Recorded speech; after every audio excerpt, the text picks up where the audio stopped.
गोपाल प्रसाद व्यास जी ने बाहर किया और मैं उसमें संयोग से था, इसलिए वो सारी स्मृतियां मेरे दिमाग में हैं। महाकवि दिनकर जी, श्यामनाथ पांडे और सोहनलाल द्विवेदी के सीधे शिष्यों में से मुझे गौरव है कि मैं एक छोटा सा शिष्य हूँ। दिनकर जी पर तो अभी मेरा महाकाल भी आया, इसलिए कैसे जा सकता हूँ उस लाइन से अलग। अगली पंक्ति पढ़ता हूँ। मुझे कुछ दिनों और यूं ही तुम गीत युद्ध के गाने दो, मुझे कुछ दिनों और यूं ही तुम गीत युद्ध के गाने दो, इन अर्जुन के सोए बेटों को यूं ही घूम जगाने दो, इन अर्जुन के सोए बेटों को यूं ही घूम जगाने दो। ललिता के उजड़े सुहाग की मैंने कसम उठाई है, और हर तारे में लाल बहादुर देता मुझे दिखाई है। मुझे कुछ दिनों और यूं ही तुम गीत युद्ध के गाने दो, इन अर्जुन के सोए बेटों को यूं ही घूम जगाने दो। ललिता के उजड़े सुहाग की मैंने कसम उठाई है, हर तारे में लाल बहादुर देता मुझे दिखाई है। तो फिर कैसे महासमर का पांचजन सो जाने दूं, तो फिर कैसे महासमर का पांचजन सो जाने दूं, अलकों पलकों में गीतों को फिर कैसे खो जाने दूं, अलकों पलकों में गीतों को फिर कैसे खो जाने दूं। धरती से आकाश तलक रण घोषों का गूंजे सरगम, आंगन आंगन टैंक उगा दो, खेतों में बो दो एटम। जब तक चलन पड़ोसी बदले वर्तमान ईमान का, कोई गीत नहीं गाऊंगा तब तक मीठी तान का। देशवासी ने मैं दुआ करती है। और मित्रों, आज की तारीख की तो मैं चर्चा नहीं करूंगा, कवि सम्मेलन कहां से कहां पहुंच गए, लेकिन जहां पहुंच गए वहां से एक बात शुरू करता हूं। एक छोटी रचना और। बोलो बोलो हे प्यारे श्रोताओं, गीत कौन सा गाएं हम, कितने घटियापन पर उतरे जो सबके मन को भाए हम।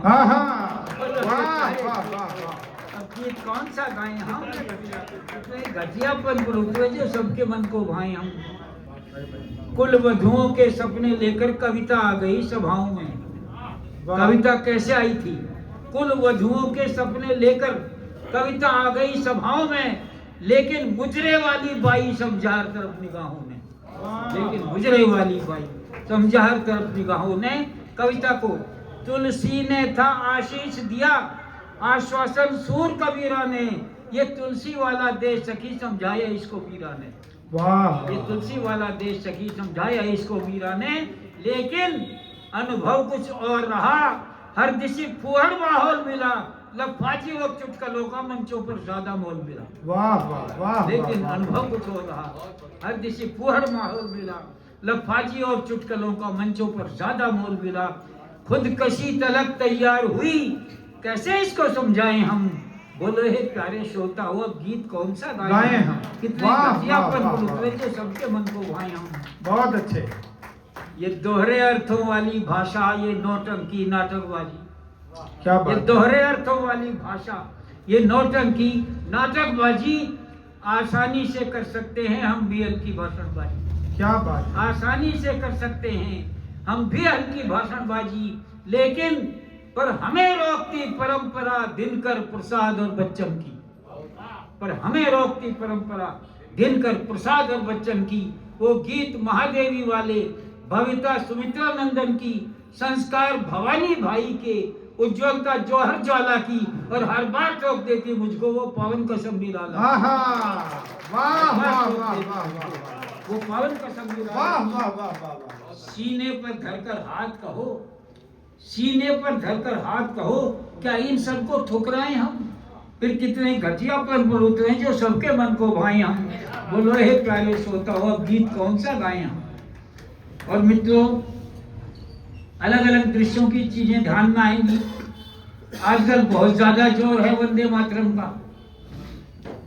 एक व्यक्ति ने तो ये कहा, उर्दू के बड़े शायर हैं, मैं इन बीजेपी वालों से कई बार सोचता हूँ ये संघ के संस्कार कैसे भूल गए और कितने उदार हो गए।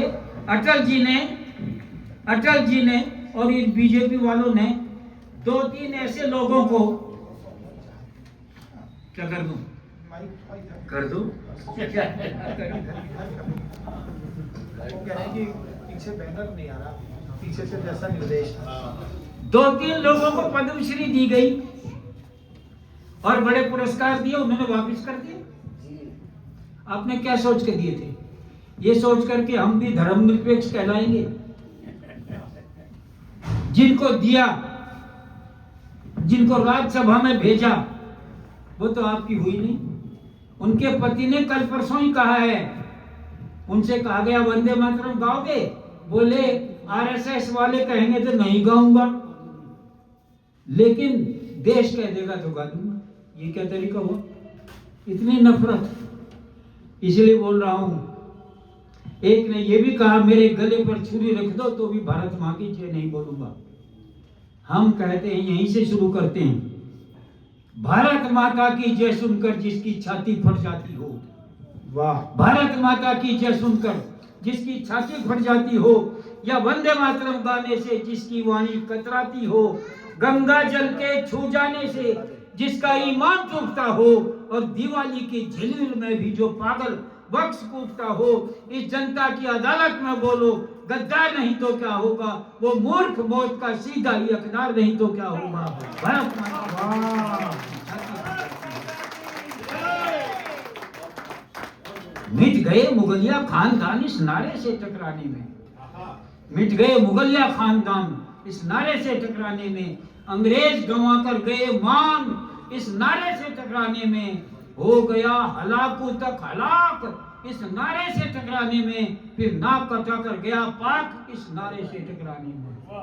अब तुम आए हो, अब तुम आए हो, अंग्रेजों के बाप तुम्हारे क्या कहने। अब तुम आए हो, अंग्रेजों के बाप तुम्हारे क्या कहने। स्वागत है चलते फिरते अभिशाप तुम्हारे क्या कहने। इतिहास युगों तक तुम्हें रखेगा याद तुम्हारे क्या कहने, और गद्दार शिरोमणि जयचंद की औलाद तुम्हारे क्या कहने। वाह वाह वाह वाह, बहुत अच्छे।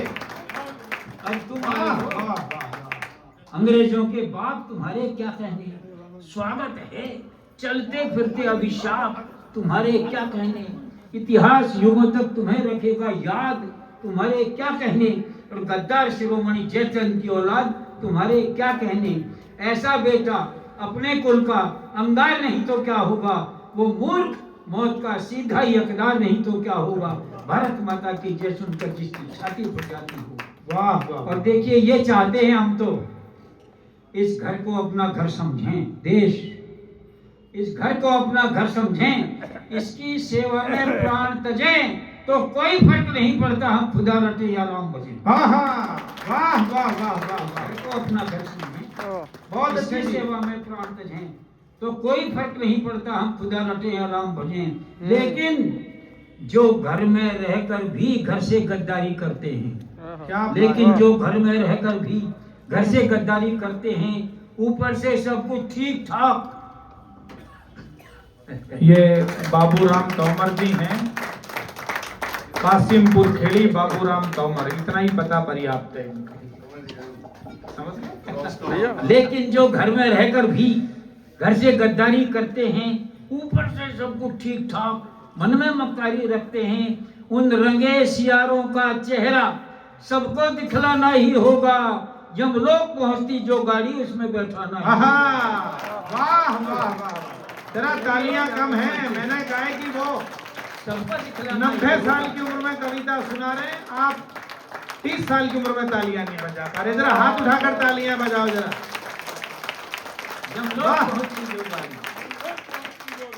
उसमें बैठाना ही होगा। गद्दारों का इससे अच्छा उपचार नहीं तो क्या होगा, वो मूर्ख मौत का सीधा ही हकदार नहीं तो क्या होगा। भारत माता की जय सुनकर जिसकी छाती फट जाती हो। वाह वाह वाह। और मित्रों, धारा 370 खत्म हो गई। कहा तो ये गया था झंडा उठाने वाला नहीं मिलेगा कश्मीर में,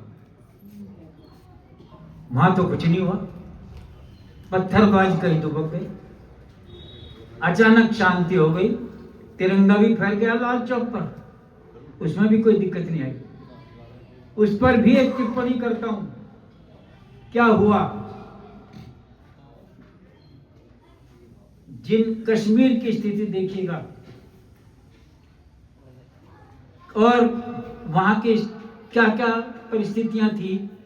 जिन गलियों में निर्बंध पवन भी दबे पांव जा पाता था, कश्मीर, वाह, जिन गलियों में निर्बंध पवन भी दबे पांव जा पाता था और भारत की जय कहने वाला जिंदा ने जहां बच पाता था, जिस ठोर तिरंगा दबा दबा सहमा सहमा लहराता था, लेकिन पाकिस्तानी झंडा नित खुलेआम फहराता था।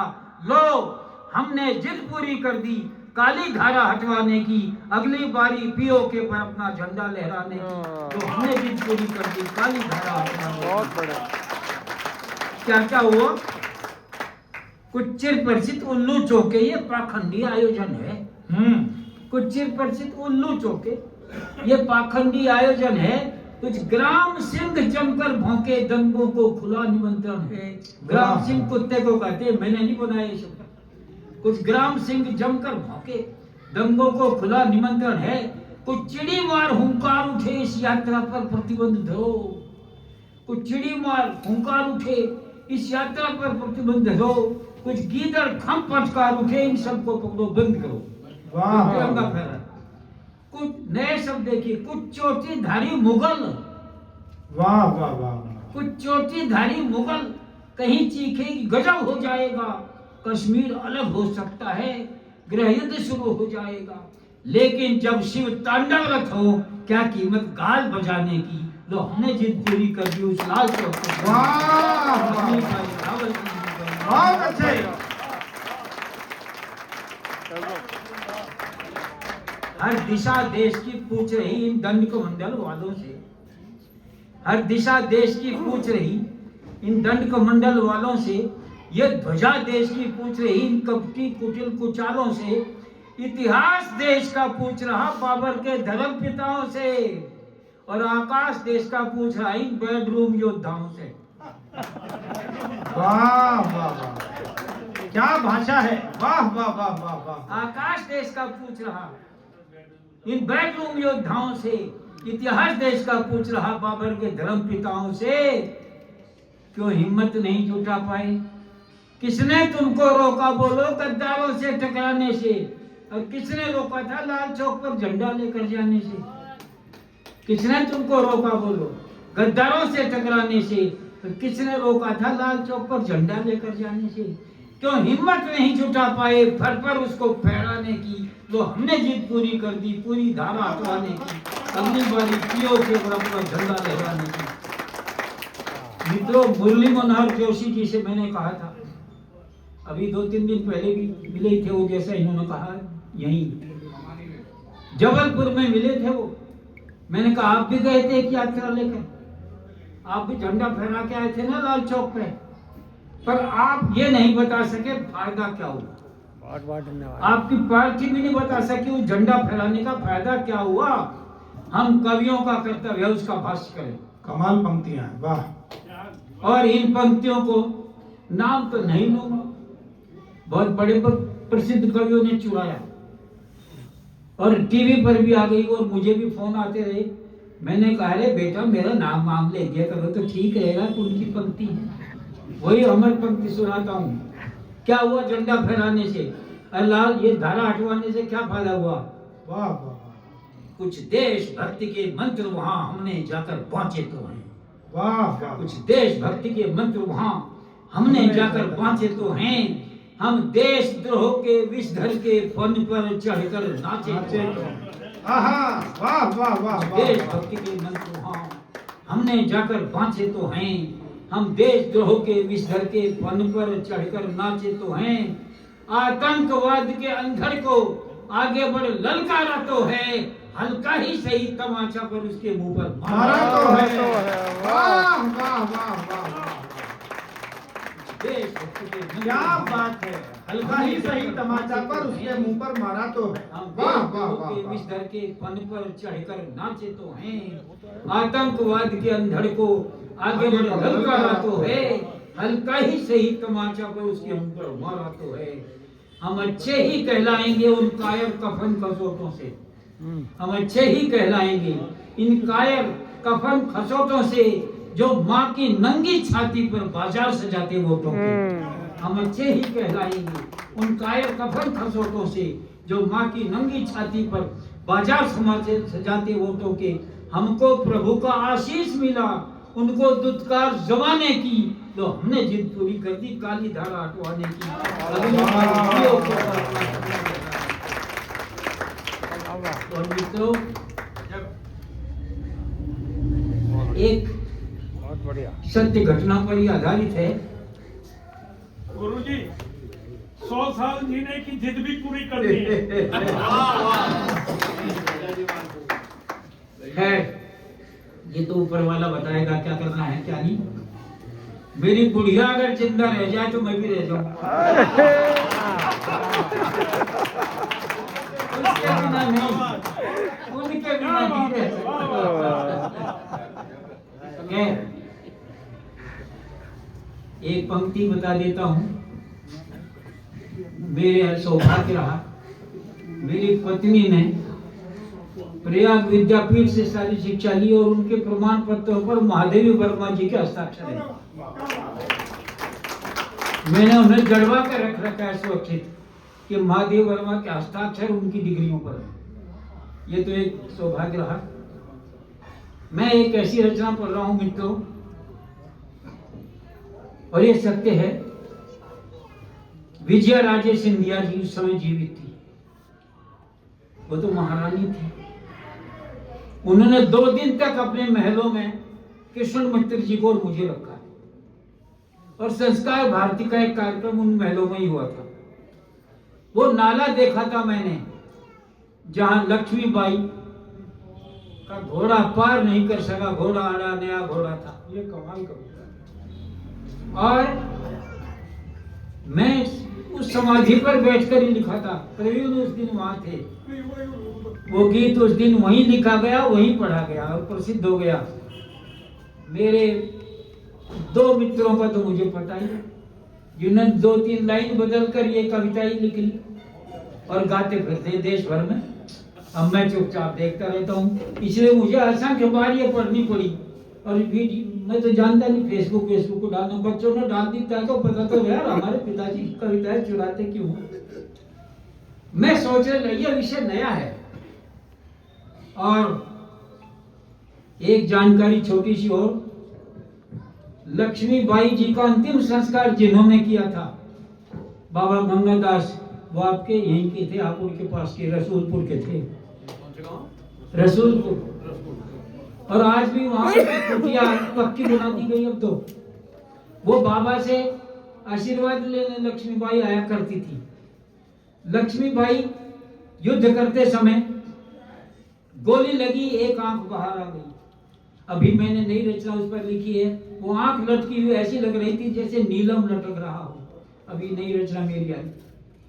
उनका आधा सिर फट गया था तलवार के वार से, उनकी आंखें बाहर निकल आई थी, और फिर भी उन्होंने शत्रुओं को ढेर कर दिया। उस हालत में बाबा गंगादास की कुटिया में चली गई, जो वहीं बनी हुई थी उस समय, अब तो पक्की कर दी गई है। उन्होंने कहा, बाबा ये शरीर इन दुश्मनों के हाथ में लगना चाहिए। बाबा ने कहा, बिटिया नहीं लगेगा। और 7,000 साधु चिमटे लेकर के उस दुश्मन की फौज से लड़े थे। वो तो वहां लड़े, और बाबा ने घोड़ों का घास इकट्ठा कर रखा था, वो झोंपड़ी में डाला। लक्ष्मीबाई ने प्राण त्याग दिए, बाबा ने वहां रख करके उसमें आग लगा दी। लोगों ने समझा दुश्मनों ने झोंपड़ी जल रही है बाबा की, और लक्ष्मीबाई का अंतिम संस्कार कर दिया बाबा गंगादास ने।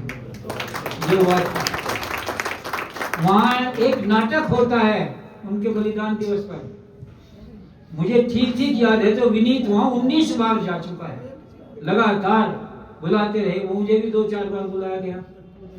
तो ये देखिए, कल्पना करिएगा आप, जितना चौड़ा ये कमरा है ना, इतनी चौड़ी तो गैलरी छोड़ी जाती है जनता के बीच में, हजारों लोग रहते हैं वहां। घोड़े लेकर 15-15, 16-16 साल की बच्चियां, उससे बड़ी नहीं, घोड़ों पर आती हैं बाकायदा। इस युद्ध दिखाया जाता है असली, और इसीलिए कहते हैं घोड़े आदमियों पर नहीं कूद जाए, इसलिए चौड़ी गैलरी छोड़ी जाती है।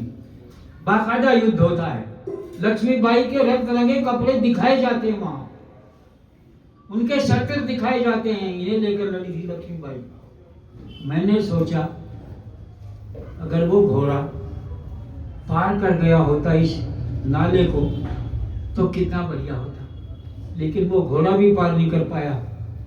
हमें इतिहास तो इतिहास है, बताना पड़ेगा। अंग्रेजों के मित्र सिंधिया ने छोड़ी राजधानी थी, खूब लड़ी मर्दानी, वो तो झांसी वाली रानी थी। वो सिंधिया जो ग्वालियर के सम्राट थे वो तो राजधानी छोड़कर भाग गए थे और अंग्रेजों के मित्र थे। सुभद्रा कुमारी चौहान की बेटी ममता जी मुझे अमेरिका मिली थी। उनके पति अरविंद जी मुझे लेने आए जहां मैं ठहरा था। मुझे पता नहीं था वो व्यक्ति कौन है। लंबा चौड़ा मैं तो अंग्रेजी समझा। जिस मकान में मुझे ठहरा गया, लोग होटलों में ठहराते, कभी घरों पर ले जाते, 1 महीना रखा, तो वो पैर पकड़ के मेरे रोने लग गए और कॉफी रख दी। मैंने सोचा ये कौन व्यक्ति है, क्यों रो रहा है मेरे पैर पकड़ के, मैं अकेला।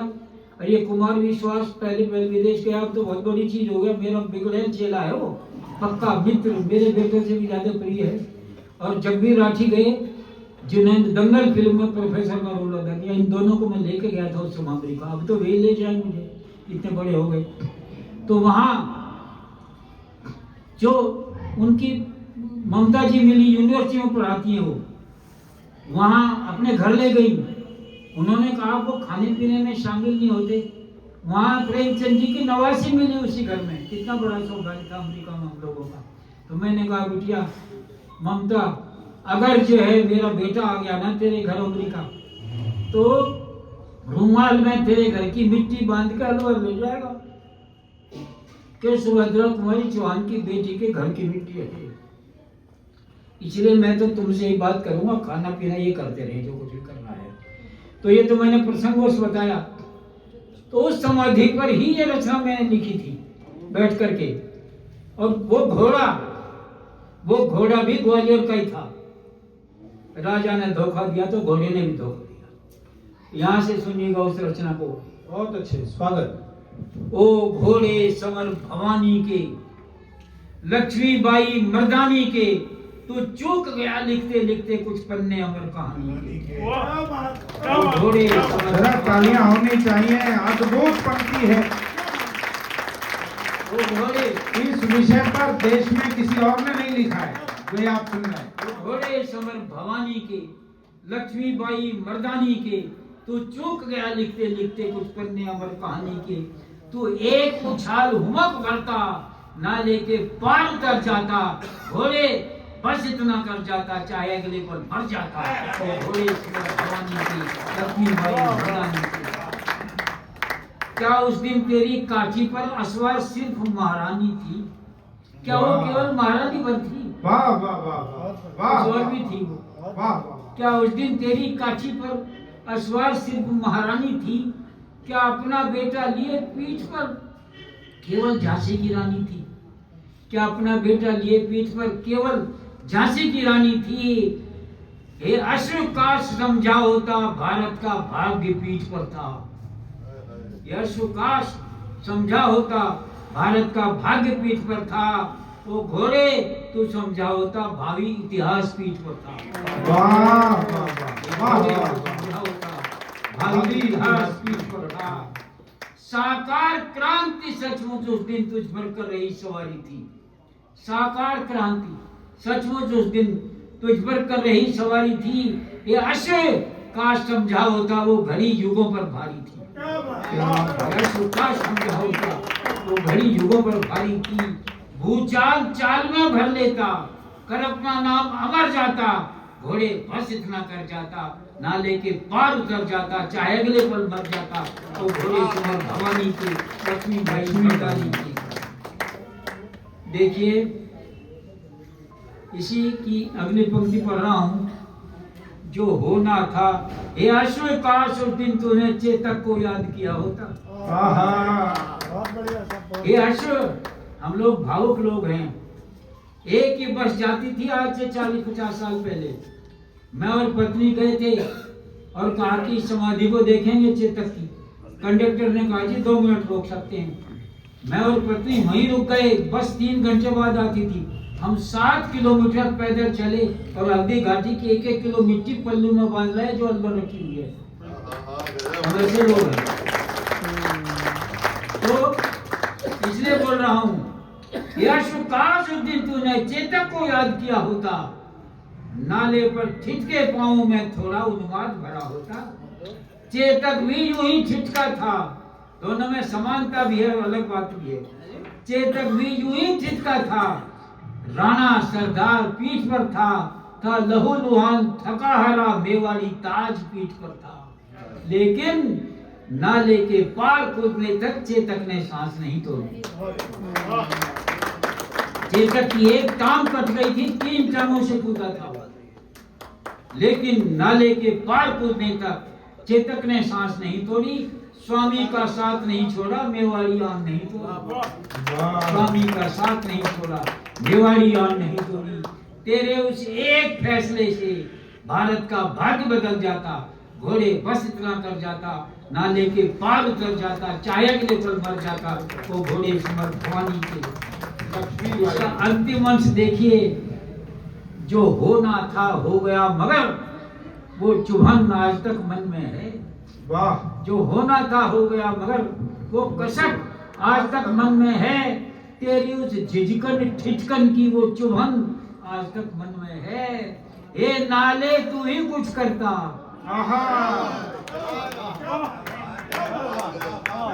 ए नाले तू ही कुछ करता, निज पानी सोख लिया होता, रानी को मार्ग दिया होता, अनभर को रोक लिया होता। ये नाले तू ही कुछ करता, निज पानी सोख लिया होता, रानी को मार्ग दिया होता, अनभर को रोक लिया होता। तो तुझको गंगा मान आज हम तेरा ही पूजन करते। तो तुझको गंगा मान आज हम तेरा ही पूजन करते।